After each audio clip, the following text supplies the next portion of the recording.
Shalom, salam sejahtera untuk kita sekalian. Tentunya di saat ini kita mengucap syukur atas kasih, pertolongan, dan anugerah Tuhan yang terus kita rasakan dalam kehidupan kita. Berjumpa lagi dengan channel Renungan Kristen bersama saya Wincy Mandagi. Di saat ini saya mengajak kita untuk membaca dan merenungkan satu bagian firman Tuhan yang saya ambil dalam surat Paulus kepada jemaat di Filipi pasal 1 ayatnya yang ke-6. Akan hal ini aku yakin sepenuhnya, yaitu Ia yang memulai pekerjaan yang baik di antara kamu akan meneruskannya sampai pada akhirnya pada hari Kristus Yesus. Saudaraku yang dikasihi Tuhan, dalam kitab Filipi 1 ayat 3 sampai ayat yang ke-11 ini dikisahkan tentang ucapan syukur dan doa dari Rasul Paulus ketika dia berada di dalam penjara.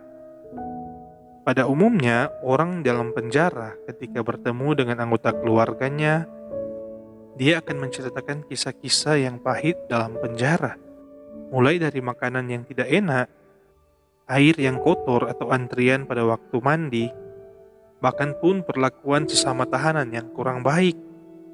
Nah saudara, hal ini berbeda dengan Rasul Paulus. Ketika dia berada dalam penjara, dia menuliskan surat kepada jemaat di Filipi, surat yang berisi ucapan syukur dan doa kepada Tuhan.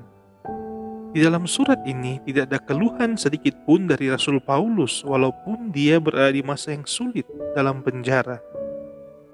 Tetapi Rasul Paulus mengajarkan jemaat untuk terus mengucap syukur dalam situasi apapun, dan tetap bersukacita di dalam Tuhan.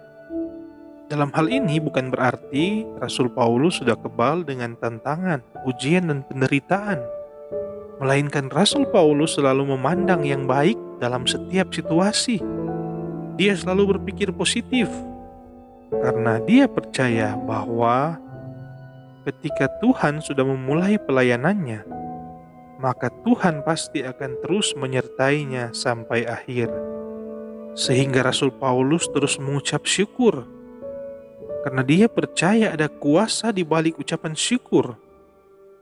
Karena Rasul Paulus telah mengalami berbagai kuasa dan mujizat Tuhan, hal-hal yang baru, hal-hal yang dahsyat yang Tuhan tunjukkan dalam pelayanannya ketika dia terus mengucap syukur kepada Tuhan.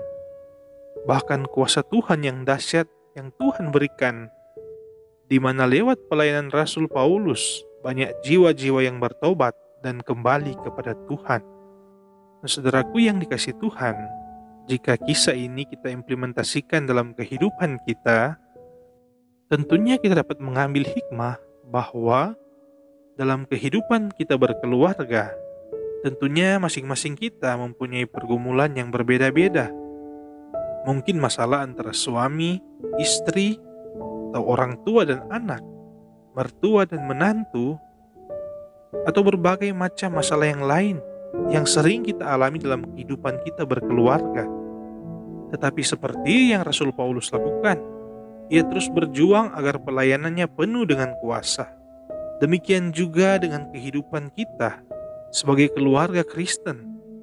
Kita harus terus berjuang demi pemulihan keluarga kita. Jangan menunggu hidup diberkati baru kita mengucap syukur. Tetapi belajarlah mengucap syukur dalam segala situasi. Bahkan situasi sulit sekalipun seperti yang dialami oleh Rasul Paulus.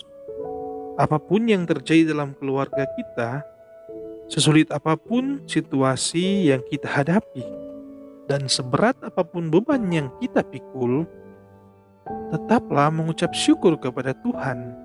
Dalam 1 Tesalonika 5 ayat 18 berkata, mengucap syukurlah dalam segala hal, sebab itulah yang dikehendaki Allah di dalam Kristus Yesus bagi kamu. Ayat ini jelas mengajarkan kita bahwa Yesus Kristus ingin sekali kita selalu mengucap syukur dalam segala hal. Kenapa? Karena mengucap syukur selalu membawa pikiran kita kepada kebaikan-kebaikan yang sudah Tuhan lakukan. Jangan menunggu semua menjadi sempurna baru kita mengucap syukur. Tetapi belajarlah melihat yang baik dari yang tidak baik, maka kita bisa mengucap syukur. Karena di saat kita mengucap syukur kepada Tuhan, ketika itulah kuasa Tuhan bekerja untuk memulihkan kehidupan keluarga kita. Amin. Marilah kita berdoa. Terima kasih Bapa di sorga, Bapa yang selalu baik dalam kehidupan kami. Firman-Mu saat ini boleh mengajarkan kami untuk dapat mengucap syukur dalam situasi apapun yang kami hadapi. Kami tahu Tuhan selalu menguji iman kami, mendewasakan iman kami, lewat berbagai macam pergumulan yang kami alami dalam kehidupan keluarga kami. Kami yakin memang ujian-ujian yang kami alami adalah ujian yang biasa.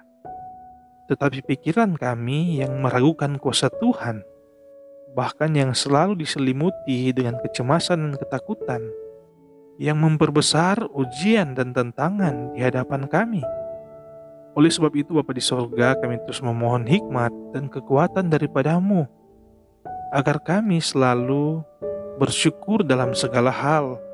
Sesulit apapun situasi yang kami alami, ajarkan kami untuk terus mengucap syukur Bapa, agar kami dapat selalu melewati setiap tantangan dan pergumulan hidup kami, karena kami yakin ada kuasa di balik ucapan syukur. Oleh sebab itu Bapa, kami memohon kiranya Engkau selalu menyertai kami. Engkau selalu menguatkan iman kami, agar kami selalu melihat kebaikan-kebaikan-Mu yang terus kami rasakan, agar kami mampu untuk melihat yang baik di antara yang tidak baik, agar ucapan syukur selalu keluar dari hati, pikiran, dan mulut kami. Kami yakin penyertaan-Mu selalu sempurna dalam kehidupan kami, dan Engkau akan selalu memberikan kami kekuatan, jalan keluar dari setiap permasalahan hidup kami, agar kehidupan keluarga kami selalu dipulihkan, dan terang kasih Tuhan selalu bercahaya di tengah-tengah kehidupan keluarga kami. Inilah yang menjadi doa dan ucapan syukur kami Bapa di sorga, yang kami bawa dan alaskan dalam nama Tuhan Yesus Kristus, Juru Selamat kehidupan kami. Amin. Kiranya renungan ini dapat memberkati kita sekalian, dan jangan lupa tekan like, komen, dan subscribe. Dan marilah kita bagikan renungan-renungan dalam channel ini agar dapat memberkati banyak orang. Tuhan Yesus memberkati kita sekalian. Shalom.